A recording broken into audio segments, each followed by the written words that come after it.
Hey everybody, welcome back to U.S. History. So today we're going to be doing two sections of notes, Plains in Crisis and the Battle of Little Bighorn. So go ahead and get your notes out and let's get started. So again, the Great Plains region, this was tying back to your bell ringer as to what states you thought were a part of it. The Great Plains region encompasses this red area here on the map, which basically extends up into Canada, covers the Dakotas, Nebraska, Kansas, Oklahoma, Texas, and then parts of New Mexico, Colorado, Wyoming, and Montana. So, the Plains tribes were in crisis. As more and more settlers were pushing west, Native Americans kept getting pushed out. The lure of gold led to thousands flocking to California, the Black Hills, Montana, Colorado, in hopes of getting rich. Yet most of these gold deposits were on the reservations that had been given to Native Americans. As well as free land, the Homestead Act, which you may remember, gave 160 acres of free land to anyone who would live in the territories for 5 years. That also included the land that was included in the reservations. The American occupation of native lands led to violence, and we'll talk a lot more about that today. So a big thing to talk about when it comes to the Native Americans is their horse and buffalo culture. So the Spaniards brought horses to North America around 1600. They weren't native here, and by the mid-1700s, most tribes roamed the plains to hunt the buffalo. The buffalo provided a lot for most Native Americans. It provided food, tools, clothing, and weapons. They believed that nothing should have gone to waste, and they didn't waste anything. They used everything, whether it be the bladder being used as a canteen or the shoulder blade being used as a hoe to plant seeds. Most groups on the plains lived in small extended family groups. Men became hunters and warriors, and women helped harvest the food, make clothes, and take care of the home and family. Now, this also led to a series of culture clashes as well. By 1834, the entire Great Plains was a reservation. However, by 1850, the railroad decided, well, we're just going to go right on through, and brought even more settlers to the plains. And these new treaties then that they established after that limited Native Americans even further to very specific boundaries.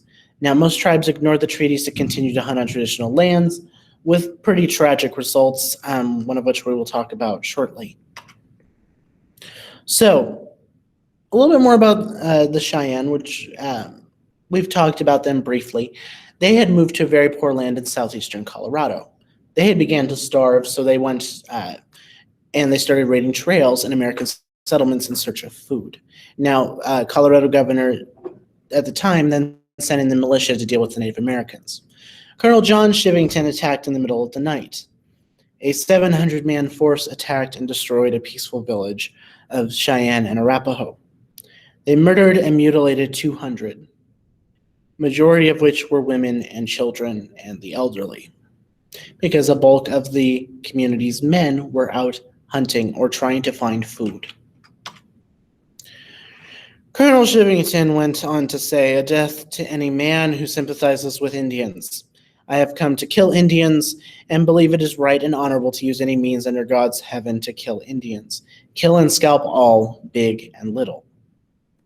Now, it's important to note, from a modern day perspective, we think this guy would be nuts. But in the 1860s and 70s, this was the view of the majority of the populace of the United States. They saw this as normal. They didn't see anything wrong with it. So this then leads us to the Bozeman Trail, which extends up into Montana. It breaks off the Oregon Trail and goes northward.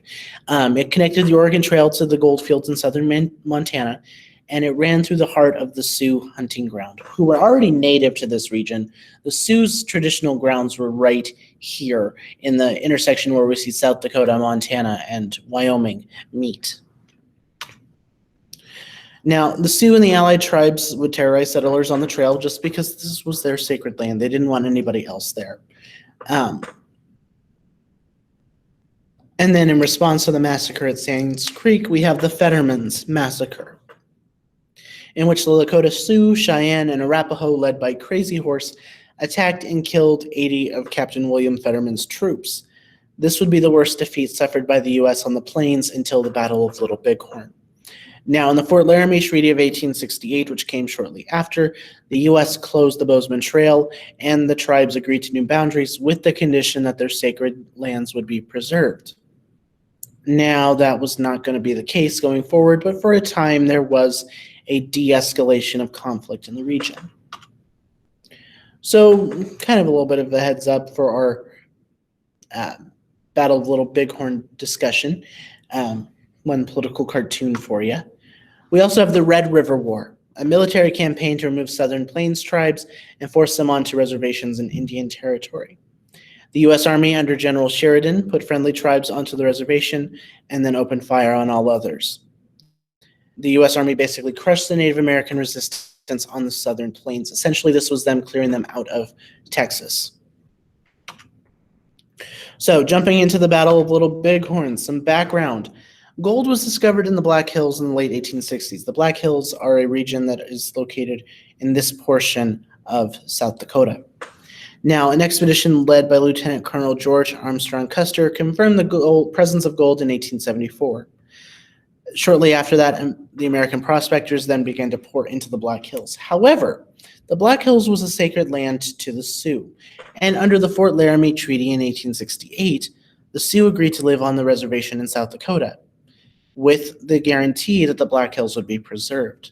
Prospectors completely ignored that treaty, and they intruded onto the Sioux's sacred lands. As a result, the Sioux decided, well, if they're not going to follow the treaty, neither are we, and they left. They left in late 1875. They had ignored government decrees to return, and thousands had gathered in Montana ready to fight. So the U.S. Army then had set out to bring the Sioux back to the reservation.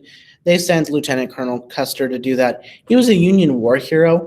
It's important to note that he actually was a general during the Civil War due to a lack of upper leadership.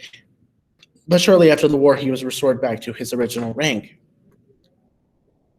Now, he was a major commander of the U.S. 7th Cavalry, and Custer followed the trail to Little Bighorn Valley, where the battle would take place. So here's a map. He actually broke his group into 3 separate platoons of sorts, with one coming from the south, one from the west, and one from the east. So here's a better map, I think, of the battle. The red represents the Native Americans and their push, and the blue represents the various groups of Union forces trying to get in. As you can see, Reno and Benteen got stopped pretty early on. Custer eventually made it up to here, what would be known as Last Stand Hill, kind of prophetic, and then he would get completely surrounded by Native American forces. So he had roughly 600 troops under his command. They assumed that the Native Americans would just simply scatter when they got there, and he divided his troops as such, under the commands of Major Reno, Captain Benteen, and then Custer himself. Now, at Little Bighorn, there was roughly 2,000 to 4,000 Sioux and Cheyenne warriors. We don't have an exact count. They did not scatter, and they were very much committed for a fight. As you can see, Benteen and Reno's forces were stopped pretty easily.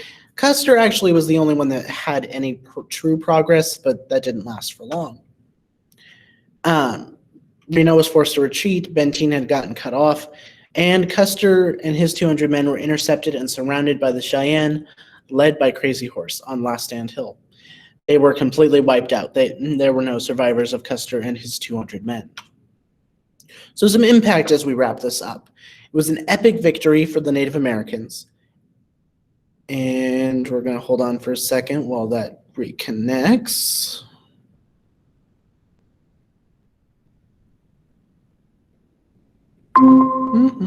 All right, so picking up where I left off, the impact. The epic victory for the Native Americans. Half of the 7th Cavalry had died.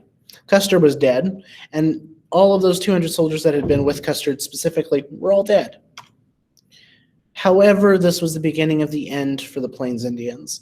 This was the last major battle they had between them and the United States, and the U.S. poured resources and troops into the Plains Wars. Within a year, the Plains Indians had all surrendered and returned to the reservations. The U.S. Black Hills and Powder River would never be home again. They'd be sent off to other places as punishment for their actions. All right, so that is it for notes for today. So I will see you all next time. Bye, everyone.